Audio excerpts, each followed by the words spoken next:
নমস্কার বন্ধুরা, আজকে বানাবো খেজুরের গুড়ের পায়েস। পুরো ভিডিওটা দেখার অনুরোধ রইল।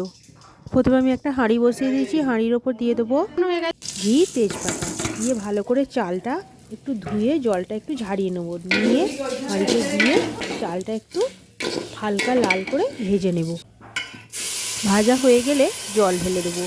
জলটা এমন দেবো যেন চালটা হাফ সেদ্ধ হয়ে যায়।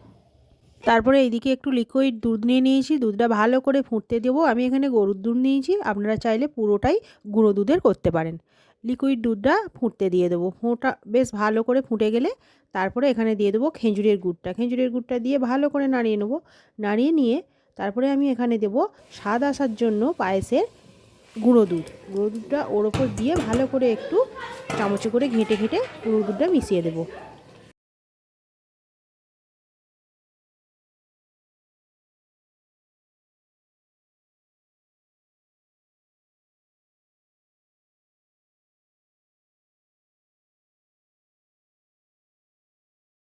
তারপরে এইদিকে ভাতটাও সেদ্ধ হয়ে গেছে।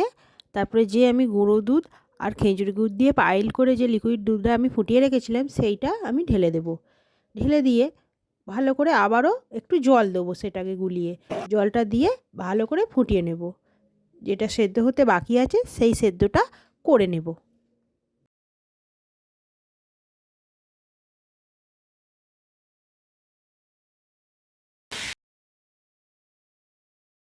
তারপরে এদিকে খুন্তি করে তুলে দেখব ভাতটা সেদ্ধ হয়েছে কিনা। পায়েসের চালটা সেদ্ধ হয়ে গেলে তারপরে আমি এখানে দিয়ে দেবো, এখানে আমি 1 বাটি চিনি দিয়ে দেবো। আপনারা মিষ্টিটা আপনাদের মতন করে দেবেন।